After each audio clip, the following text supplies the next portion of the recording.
మీ అందరికీ ప్రభు అయిన యేసుక్రీస్తు నామం పేరిట నా హృదయపూర్వక వందనాలు. చదువుదాం ఎఫెసీయులకు రాసిన పత్రిక 4వ అధ్యాయం.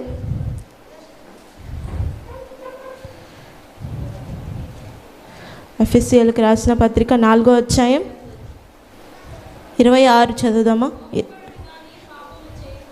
కోపపడుడి గాని పాపము చేయకుడి, సూర్యుడు అస్తమించు వరకు మీ కోపము నిలిచి ఉండకూడదు. సాధారణంగా మనుషులమైన మనకి ఏమొస్తుంది? కోపము వస్తుంది. పలు సందర్భాల్లో మనుషులు ఆ పరిస్థితిని బట్టి, మనుషుల యొక్క ప్రవర్తనను బట్టి మనకి ఏమొస్తుంది? కోపం వస్తుంది. ఆ కోపము అనేది అందరికీ సహజమే, కానీ ఆ కోపం అనేది పాపానికి దారి తీయకూడదంట. ఏంటి? కోపానికి పాపానికి చాలా దగ్గర సంబంధం ఉంది అని నేను చెప్పట్లేదని బైబిల్ చెప్తుంది. ఏంటి? కోపపడుడి కానీ పాపము చేయకూడి. ఎందుకంటే కోపంలో నుంచి ఏమొస్తుంది? నెక్స్ట్ స్టేజ్ పాపము. ఇక్కడ కయ్యని జీవితంలో మనం చూసినట్లయితే తన కోపము ఎవరి మీద? తన తమ్ముని మీద కోపం. అదే కోపము తను ఏం చేసేలాగా చేసింది? పాపము చేసేలాగా చేసింది. ఎప్పుడైనా మనం కోపపడినప్పుడు ఆ కోపాన్ని ఎక్కువ కాలం కంటిన్యూ చేయకూడదంట. ఏంటి? నీకు కోపం వచ్చింది, అనాల్సింది లేదంటే చెప్పాల్సింది చెప్పేశావు, ఇంకా తర్వాత ఏమైపోవాలి? సమాధానము పడిపోవాలి. కానీ కొందరు ఏం చేస్తూ ఉంటారంటే ఆ కోపాన్ని రోజుల తరబడి, నెలలు తరబడి, సంవత్సరాల తరబడి కూడా కంటిన్యూ చేస్తారు. ఆ కోపం ఏమవుతుందంటే లాస్ట్కి ఒక పాపంలాగా మారిపోద్ది. కింద వచ్చిన మనం చదివినట్లయితే అపవాదికి చోటియకుడి. ఎప్పుడైతే కోపం అనేది మన హృదయంలో అలాగే ఉంటుందో మనం ఎవరికి చోటిస్తున్నట్టు? అపవాదికి చోటిస్తున్నట్టు. ఎందుకంటే ఎప్పుడు అపవాదికి సమాధానంగా ఉండడం ఇష్టమా? ఇష్టం ఉండదు. వాడికి ఎప్పుడు ఎలా ఉండాలి? ఎప్పుడు అల్లరి చేసుకుంటూ, ఎప్పుడు అరుచుకుంటూ, ఎప్పుడు గొడవ పడుతూ, ఎప్పుడు అసమాధానంగా ఉండడమే సాతానుడికి ఇష్టము. ఈ కోపం అనేది మనం అలాగే మన హృదయంలో పెట్టుకొని అలాగే కంటిన్యూ చేస్తూ ఉన్నామంటే మనం ఎవరికి చోటిస్తాం? అపవాదికి చోటిస్తున్నట్టే. ఎందుకంటే ఆ కోపం అనేది మనల్ని పాపం చేసేలాగా ప్రేరేపిస్తుంది. అయితే ఈ దినం మనం కోపం గురించి ధ్యానించుకున్నాం. మొదటిది పాజిటివ్ టైప్ ఆఫ్ కోపం, అంటే మంచి కోపం. ఏంటా మంచి కోపం అంటే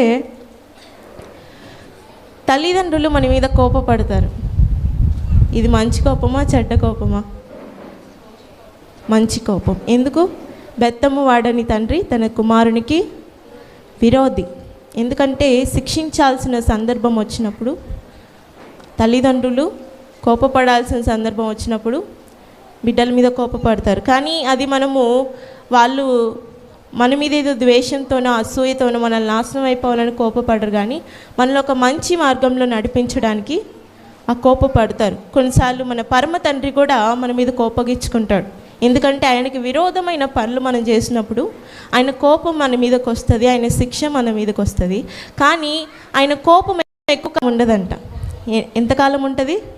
కొంచెం క్షణం మాత్రమే. ఆయన ప్రేమ యుగ యుగాలు ఉంటుందంట. హల్లెలూయా, హల్లెలూయా. తల్లిదండ్రుల కోపం ఒక మంచి కోపం. హల్లెలూయా, హల్లెలూయా. ఇంకో కోపం ఏంటంటే గురువులు మన మీద కోపపడుతూ ఉంటారు. మనం చదువుకుంటున్న చోట కావచ్చు, మనం సరిగ్గా చదవనప్పుడు, మనం చదవనప్పుడు ఏం చేస్తూ ఉంటారంటే గురువులు మన మీద, టీచర్స్ మన మీద కోపపడతారు. అది చెడ్డ కోపమా? అలా వాళ్ళు కోపపడకపోతే మనం చదువుతామా అండి? చదవం. అది కూడా ఒక మంచి కోపమే. ఇంకోటి వచ్చేసి అధికారులు మన మీద కోపపడుతూ ఉంటారు. అధికారులు అంటే మనకున్న పై స్థాయి వాళ్ళు, మనం పనిచేస్తున్న చోట కావచ్చు, ఒకవేళ ఒక పోలీస్ అధికారి కావచ్చు. ఆ పోలీస్ అధికారికి కోపం లేకపోతే దొంగ భయపడతాడా? లేకపోతే మనకు భయం ఉంటుందా?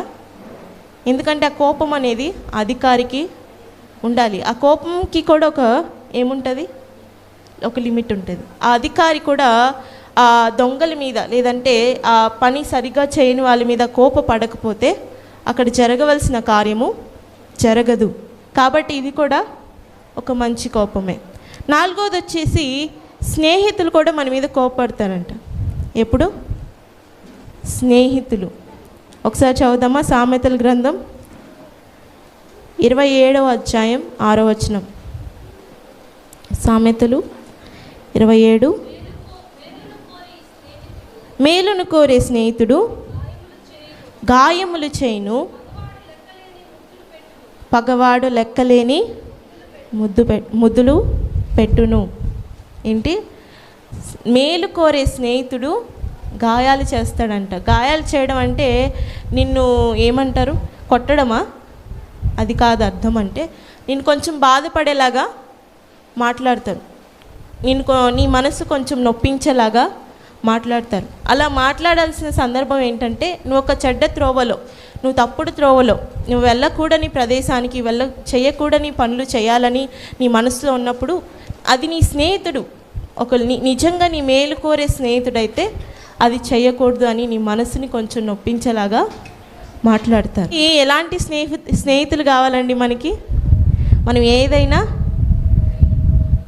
రైట్ నువ్వు ఖచ్చితంగా నువ్వేది చేసినా అది రైట్, నువ్వు ఎక్కడికైనా వెళ్ళి నేను నీకు తోడుగా ఉంటాననే స్నేహితులు ఎక్కువైపోయారు ఈరోజు. కానీ నిజంగా మేలు కోరే స్నేహితులు ఎవరంట? గాయాలు చేస్తారు. రే అలా వెళ్ళొద్దురా, అలా మాట్లాడుకురా, అలా చేయొద్దురా, అక్కడికి వెళ్ళొద్దురా, అలా వెళ్తే నువ్వు నష్టపోతావురా, నువ్వు బాధపడతావురా అని వాళ్ళు ఏం చేస్తారంట? కొంచెం మన మనసు కొంచెం గాయపడేలాగా మాట్లాడతారు. కానీ అది మన మేలుకే అని మనము యోచించాలి. పగవాడు ఏం చేస్తారంట?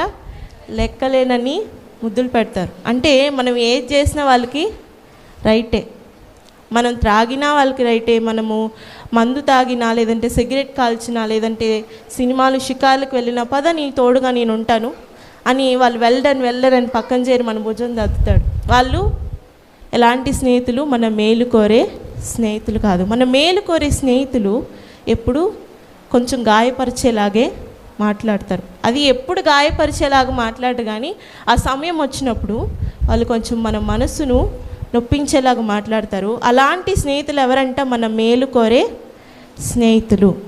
ఇది అంతా ఏం కోపం అంటే ఒక మంచి కోపం. అయితే చెడ్డ కోపం కూడా ఉంటుందా? ఉంటుంది.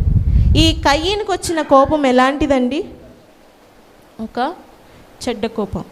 ఈ నెగటివ్ టైప్ ఆఫ్ కోపం, ఈ చెడ్డ కోపానికి రూట్ కాజెస్ మనం తెలుసుకుందాం. మొదటిది ఏంటంటే అసూయ అంట, రెండవది ఏంటంటే అహంకారం అంట, మూడవది ఏంటంటే గర్వం అంట, నాలుగవది ఏంటంటే ఈ మధ్య కొత్తగా రీసెర్చ్లో తెలిసింది ఏంటి? Mobile addiction. మొదటిది ఏంటి? అసూయ, రెండోది అహంకారం, మూడోది గర్వం, నాలుగోది మొబైల్ అడిక్షన్. ఈరోజు అనేక మంది యవనస్తులు ఏమంటారు? ఊరికనే విసుక్కుంటారు, ఊరికనే కోపపడుతూ ఉంటారు. ఎందుకంటే వాళ్ళల్లో ఎక్కువ మొబైల్ చూసి చూసి చూసి వాళ్ళ మైండ్లో ఒక స్ట్రెస్ అనేది బిల్డప్ అయిపోయి వాళ్ళని ఊరికూరికనే విసిగించుకునేలాగా. ఎందుకంటే వాళ్ళని చిన్నగా నొప్పించే మాట మాట్లాడినా కూడా వాళ్ళు తట్టుకోలేకపోతున్నారు. అది చిన్న పిల్లల దగ్గర నుంచి పెద్దవాళ్ళ వరకు కూడా, అంటే యవన ప్రాయంలో ఉన్న వాళ్ళ దగ్గర కూడా చిన్న మాట, అలా చేయొద్దురా, అలా ఎందుకు వెళ్ళావు అని అనగానే వాళ్ళు ఏంటి? వెంటనే విసిగించుకుంటున్నారు, వెంటనే కోపపడుతున్నారు. దానికి కారణం ఏంటంటే మొబైల్ అడిక్షన్.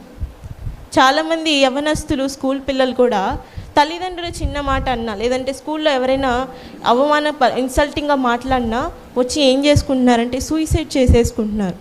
ఎందుకు అలా చేసుకుంటున్నారంటే వాళ్ళ చిన్న విషయాన్ని కూడా వాళ్ళు తట్టుకోలేకపోతున్నారు. ఏంటి? గూగుల్లో మీరు సెర్చ్ చేసి చూడొచ్చు. Mobile addiction leads to stress, anger and irritability. అంటే వాళ్ళ చిన్న విషయాలు కూడా వాళ్ళు తీసుకోలేక వాళ్ళు ఏం చేసేసుకుంటున్నారంటే ఇంకా నా లైఫ్ ఎండ్ చేసేసుకుంటే ఇంకా మంచిది, ఎందుకంటే వీళ్ళ మాటలు నేను భరించలేను, వీళ్ళు చేసే అవమానం నేను భరించలేను, ఈ పరిస్థితులు నేను తట్టుకోలేను అని వాళ్ళ సిచ్యువేషన్కి ఎందుకు వస్తుందంటే ఆ మొబైల్ అడిక్షన్ వాళ్ళని ఒక డిప్రెషన్ కండిషన్లోకి తీసుకెళ్ళిపోతుందంట. ఈ 4 రీజన్స్ ఈ చెడ్డ పరమైన కోపానికి రూట్ కాజెస్. అయితే ఈ కయీని యొక్క కోపానికి రూట్ కాజ్ ఏంటి తెలుసుకుందామా?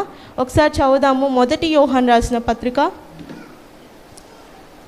1 యోహాను 3వ అధ్యాయం 12వ వచనం. మనము కయీను వంటి వారమై ఉండరాదు. వాడు దుష్టుని సంబంధి అయి తన సహోదరుని చంపెను. వాడు అతన్ని ఎందుకు చంపెను? తన క్రియలు చెడ్డవియు తన సహోదరి క్రియలు నీతి గలవై తన ఉండెను గనుకనే కదా. ఏంటి, కయ్యను ఎందుకు కోపం వచ్చింది తన తమ్ముని మీద అంటే, తన క్రియలు తన తమ్ముని క్రియల కంటే చెడ్డ ఉన్నాయంట. తన క్రియల కన్నా తన తమ్ముని క్రియలు చాలా నీతి గలవై ఉన్నాయంట. ఏంటి, కొన్నిసార్లు మనం కూడా మనకన్నా ఒకరు మంచిగా ప్రవర్తిస్తున్నారు, మనకన్నా ఒక మంచి స్టేజ్లో వాళ్ళు టాలెంటెడ్గా ఉన్నారు, మనకంటే ఒక మంచి పొజిషన్లో ఉన్నా అంటే వాళ్ళ మీద మనకి ఏమొస్తుంది? అసూయ వస్తుంది. ఇక్కడ కయ్యని కూడా ఏమొచ్చిందంట? అసూయ వచ్చింది. ఎంతసేపు దేవుడు వీడి యొక్క అర్పణే అంగీకరిస్తున్నాడు, నా యొక్క అర్పణ ఎందుకు అంగీకరించట్లేదు? ఎందుకు ఈ నా తమ్ముడే ఎందుకు దేవుడి దగ్గర పొగడ్తలు మెప్పులు పొందుకుంటున్నాడు, నేను ఎందుకు పొందుకోలేకపోతున్నానని ఈ కయ్యనికి హేబేల్ మీద ఏమొచ్చిందంట? అసూయ వచ్చింది. కయ్యను ఏమైపోయాడు అక్కడ? అపవాది సంబంధి. ఎందుకంటే తన యొక్క కోపాన్ని ఏం చేశాడు? ఎక్కువ కాలము కంటిన్యూ చేయడం వల్ల తన హృదయంలో ఎవరికి చోటిచ్చాడు? అపవాది చోటిచ్చాడు. ఈరోజు మీకు కూడా ఎవరి మీదైనా ఎక్కువ కాలం నుంచి మీరు కోపాన్ని క్యారీ చేస్తున్నారు, ఆ కోపాన్ని మోస్తున్నారు. ఒక వ్యక్తి పైన కావచ్చు, అది మీ ఇంట్లో వాళ్ళు కావచ్చు, మీ రక్త సంబంధులు కావచ్చు, మీ బంధుమిత్రులు కావచ్చు, మీ ఇరుగు పొరుగు వాళ్ళు కావచ్చు, ఎవరైనా కావచ్చు.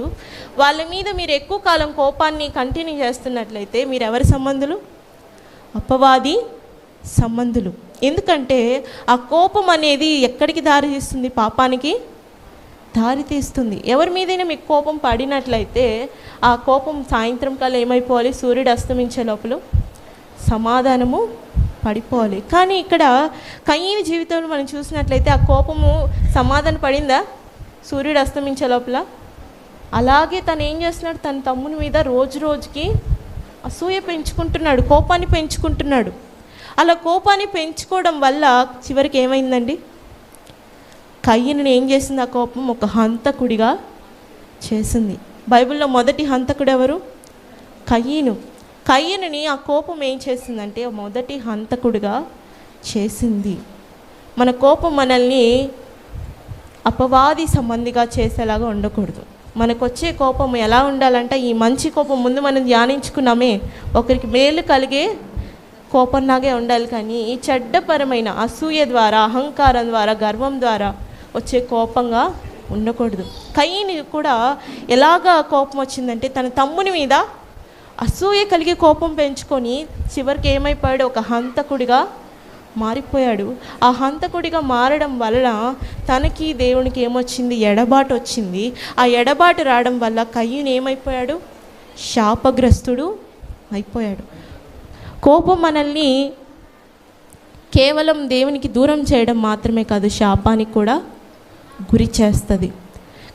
కోపం మనల్ని కేవలము దేవునికి మాత్రమే దూరం చేయదు, కానీ బంధాలకి, బంధుత్వాలకి, సంబంధాలకి దూరం చేస్తుంది. హల్లెలూయా, హల్లెలూయా. ఈరోజు నీ హృదయంలో ఎవరి మీదైనా కోపం ఉంటే అది ఎలా తీరిపోవాలంట? సూర్యుడు అస్తమించే లోపల తీరిపోవాలి, అంటే సమాధాన పడిపోవాలి అని అర్థం. హల్లెలూయా. సాధారణంగా మనకు ఒక ఇది ఉంటుంది, ఏంటది? Ego feeling. ఏమని? ముందు వాడే వచ్చి నాతో మాట్లాడాలి, ముందు ఆమె వచ్చి నాతో సమాధాన పడాలి, నేనేంటి వెళ్ళి మాట్లాడాలి, నేను ఎందుకు మాట్లాడాలి? తప్పు నేను చేశానా? తప్పు నాదా? ఆమెదే కదా తప్పంతా, నేను ఎందుకు మాట్లాడాలి? అనింది ఆమె కదా, ఆమె వచ్చి నాతో సమాధాన పడాలి. కానీ బైబిల్ ఏం చెప్తుంది? సమాధాన పరచువారు ధన్యులు, వారి దేవుని కుమారులు అనబడుదురు. ముందు ఎవరు సమాధాన పడితే వాళ్ళు దేవుని కుమారుడు అనబడతారు? చెప్పండి. ఒకవేళ మీకు ఇంకొక వ్యక్తికి మధ్య అసమాధానం ఉంది, కానీ ఎవరు ముందొస్తే వాళ్ళు దేవుని కుమారులు అనబడతారు? చెప్పండి. ఎవరైతే ముందెళ్ళి సమాధానాన్ని కోరుకుంటారో వాళ్ళే దేవుని కుమారులు. మనం అందరం దేవుని కుమారులుగా, కుమార్తెలుగా మారాలి. హల్లెలూయా, హల్లెలూయా. కొన్నిసార్లు కొంతమంది మాటలను బట్టి మనకి ఏమొస్తూ ఉంటుంది? కోపం వస్తుంది. ఎందుకంటే వాళ్ళ మాటలే అలాగ ఉంటాయి. హల్లెలూయా. హల్లెలూయా. ఒకసారి అంట ఒక పర్వతం దగ్గరికి ఒక కుక్క వెళ్ళి పొద్దుటి నుంచి సాయంత్రం దాకా మొరుగుతూనే ఉందంట. ఏంటి? పొద్దుటి నుంచి సాయంత్రం దాకా మొరుగుతూనే ఉందంట. కానీ ఆ పర్వతం మాత్రం చాలా సైలెంట్గా అట్లనే ఉంది. కానీ అలా మొరిగి మొరిగి మొరిగి నోరు నొప్పి ఎవరికి వచ్చిందండి? కుక్కకు వచ్చింది. ఆ కుక్క ఏం చేసింది? నోరు నొప్పి పుట్టి అదే దాని దారిన అది వెళ్ళిపోయింది. మన మీద కూడా కుక్క లాంటి వాళ్ళు ఎప్పుడు మొరుగుతూనే ఉంటారు. కానీ మనం అందరం ఎలా దావీదు మీద ఎలాంటి కోపం? అసూయతో కూడిన కోపం. ఇది కూడా ఎలాంటి కోపం? అసూయ కోపం. దావీదు ఒక చిన్న పిల్లవాడయిండి ఒక యుద్ధాన్ని చేయించి వస్తూ ఉంటే అక్కడున్న వాళ్ళు ఏం చెప్పారంటే, సౌలుకి 1000 కొలది, దావీదుకి 10,000 కొలది అని చెప్పి పొగిడారనమాట. అలా పొగిడితే సౌలుకి బాగా మండిపోయింది. ఏంటి? బాగా మండిపోయింది. నాకంటే చిన్నవాడు ఒక యవ్వనస్తుడు నాకన్నా ఎక్కువగా పొగడతలని పొందుకుంటున్నాడు, నాకంటే ఎక్కువ మెప్పుని పొందుకుంటున్నాడు అని అసూయతో అప్పటి నుంచి ఏం చేశాడు? దావీదు మీద ద్వేషాన్ని పెంచుకున్నాడు. అలా పెంచుకొని దావీదుని చంపేదాకా తీసుకొచ్చింది అది. అలా దావీదుని ఎన్నో సంవత్సరాలు చంపాలని తరిమాడు. కానీ చివరికి ఏమైందో తెలుసా? ఆ సౌలు యొక్క రాజ్యము కూలిపోయింది. సౌలు రాజు నుంచి తొలగించబడ్డాడు, దేవుని నుంచి దూరం అయిపోయాడు. సౌలు యొక్క వంశం అంతా నాశనం అయిపోయింది. హల్లెలూయా. ఈ కోపం అనేది మనం చిన్నదే అనుకుంటాం, కోపమే కదా అనుకుంటాం. కానీ ఆ కోపం అనేది చాలా అనార్థాలకు దారితీస్తుందంట. సౌలు యొక్క జీవితం మనకి ఒక గొప్ప ఎగ్జాంపుల్గా కనిపిస్తుంది. ఎందుకంటే ఎప్పుడైతే మన కోపం మంచి కోపం కాకుండా అసూయతో కూడిన కోపమో, అహంకారంతో కూడిన కోపమో, గర్వంతో కూడిన కోపమో, లేదంటే ఇప్పుడు మనం ధ్యానించుకున్న మొబైల్ అడిక్షన్తో కూడిన కోపం అయితే మన జీవితంలో మనం చాలా అనార్థాలు ఎదుర్కోవాల్సి వస్తుంది. ఈ కోపము, ఈ చెడ్డపరమైన కోపము ఎలాంటంటే మనల్ని సాతానికి సంబంధిగా చేస్తుంది, అపవాది సంబంధిగా చేస్తుంది. రెండవది పాపానికి చోటిచ్చేలాగా చేస్తుంది. మూడవది బంధాలని దూరం చేస్తుంది, బంధుత్వాలని దూరం చేస్తుంది, కుటుంబాలని నాశనం చేస్తుంది. ఇంకోటి వచ్చేసి రాజ్యాలు కూలిపోయేలాగా చేస్తుంది. ఇంకోటి వచ్చేసి రావలసిన ఆశీర్వాదం రాకుండా చేస్తుంది. ఏంటి? రావాల్సిన ఆశీర్వాదం రాకుండా చేస్తుంది. నిజమా? కోపపడితే ఎంత నష్టాలు ఉన్నాయంటే ఉన్నాయండి. ఎందుకంటే బైబిల్లో మనం అనేక వ్యక్తుల యొక్క జీవితాలు చూస్తాం. ఆ మనిషి పడుతున్న కోపము ఒక చెడ్డ సంబంధమైన కోపం. అంటే ఇందాక మనం ధ్యానించుకున్నట్లు అసూయతో కూడిన, అహంకారంతో కూడిన, గర్వంతో కూడిన, లేదంటే మొబైల్ అడిక్షన్తో కూడిన ఈ కోపం అంటే మనం జీవితంలో చాలా ఆశీర్వాదాలకు దూరం అయిపోతామంట. ఏంటి?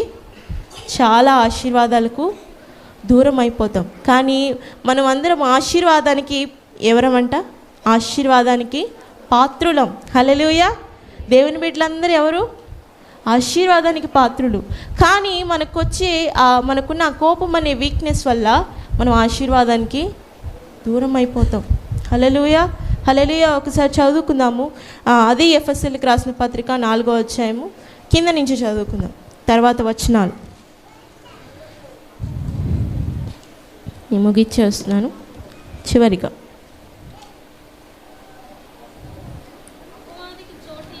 అపవాదికి చోటేకుడి,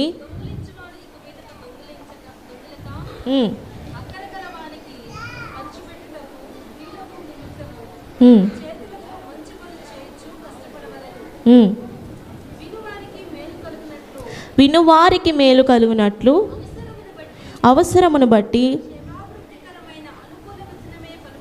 క్షేమాభివృద్ధికరమైన అనుకూల వచనమే పలుకుడు కానీ దుర్భాష అయినను మీ నోట రానియకుడి.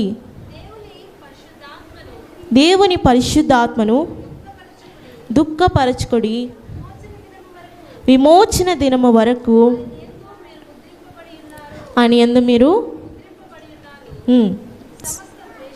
సమస్త ద్వేషము, కోపము, క్రోధము, అల్లరి, దూషణ, సకలమైన దుష్టత్వము మీరు విసర్జించుడి. ఒక్కని ఎడల ఒకడు దయ కలిగి కరుణా హృదయులై క్రీస్తునందు దేవుడు మిమ్మును క్షమించిన ప్రకారము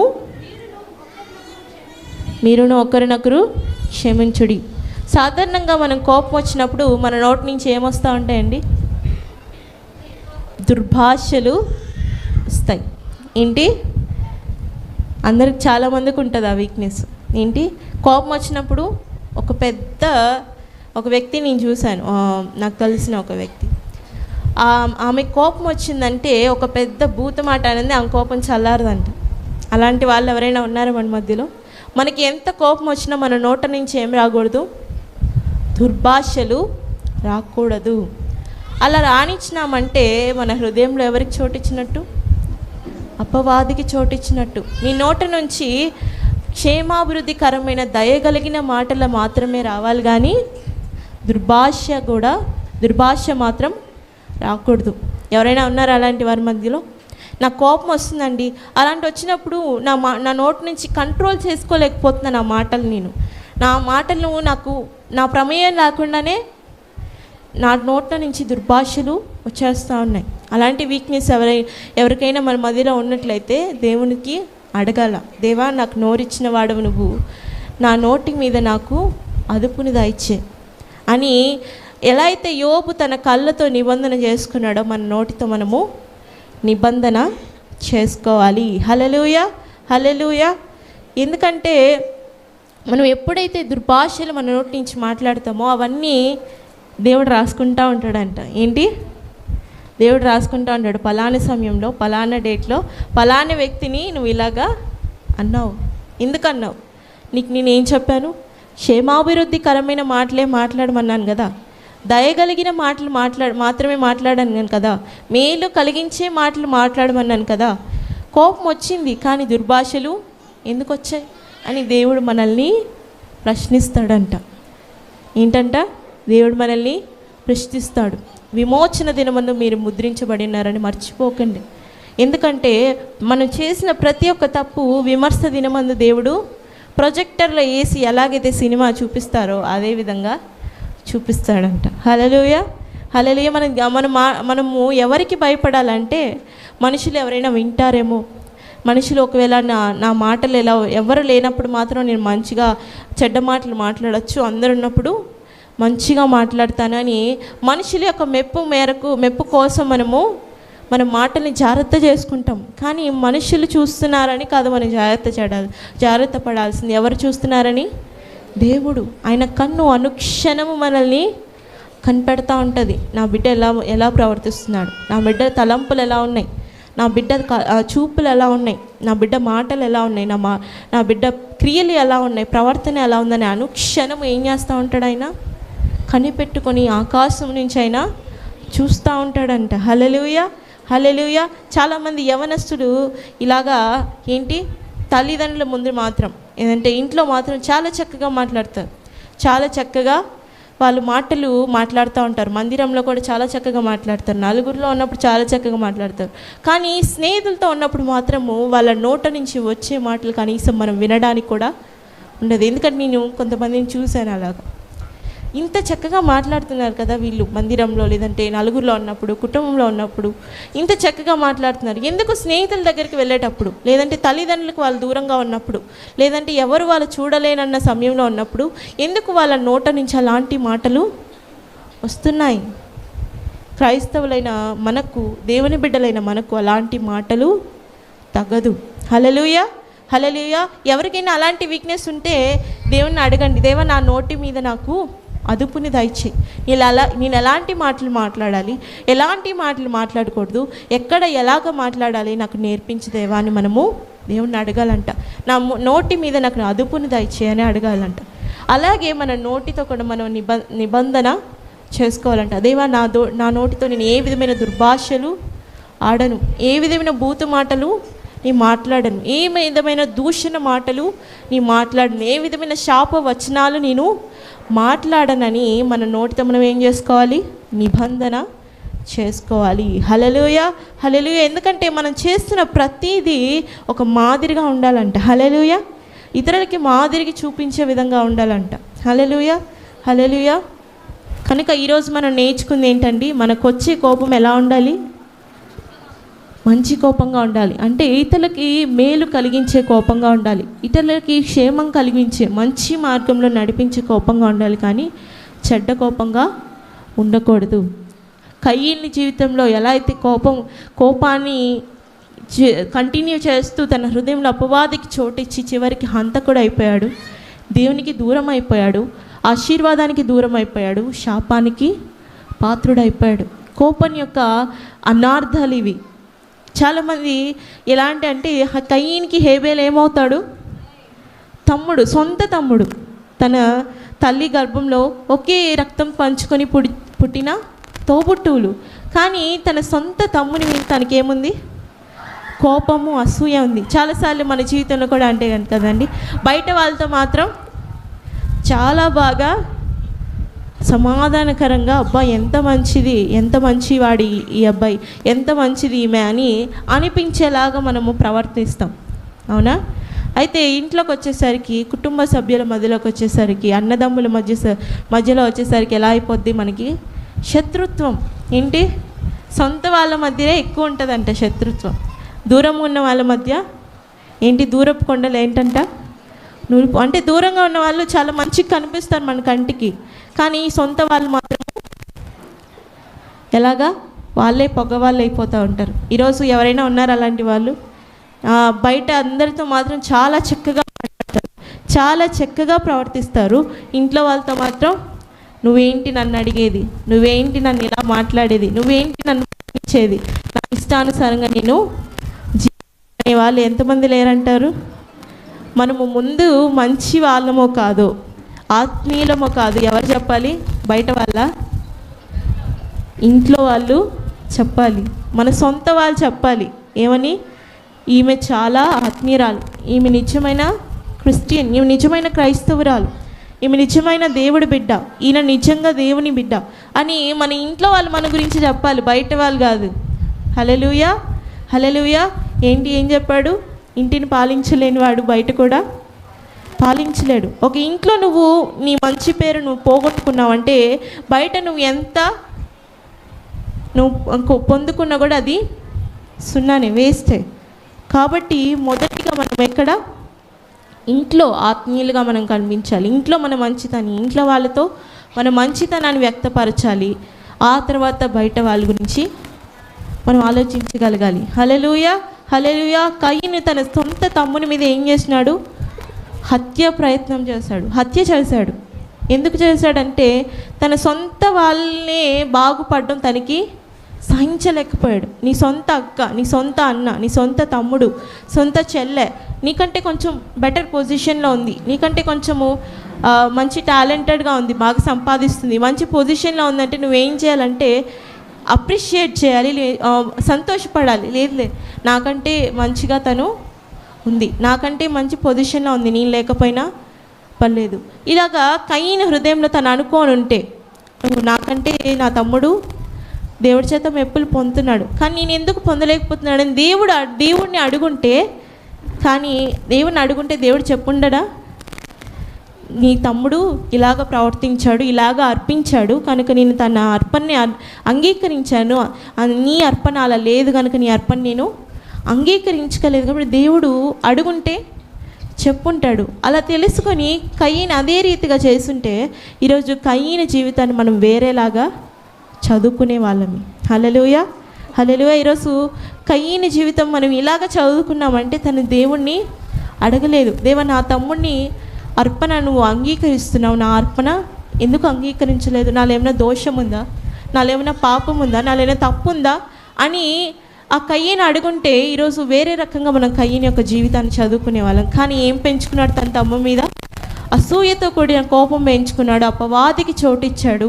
ఆ కోపము పాపానికి దారి తీసింది. ఆ పాపం ఏం చేసిందంటే తను ఒక హంతకుడిగా దేవునికి తనకి ఎడబాటు వచ్చింది. ఆ ఎడబాటు వల్ల ఏమైంది? ఆశీర్వాదానికి దూరం అయిపోయాడు. ఆ ఆశీర్వాదం దూరపోయిన కారణంగా తను ఒక శాపానికి గురైపోయాడు. మీ హృదయంలో ఎవరి మీదైనా కోపం ఉన్నట్లయితే ముందు ఎవరు వెళ్ళి మనమే వెళ్ళి సమాధాన పడాలి. ఎందుకంటే ఇందాక చెప్పినట్లు సమాధాన పరచువారు ధన్యులు, వాళ్ళు దేవుని కుమారులు అనబడుదురు. ఎప్పుడు మనం అనుకోవద్దు ఆమె వచ్చినంత సమాధాన పడాలి, ఆయనే వచ్చినంత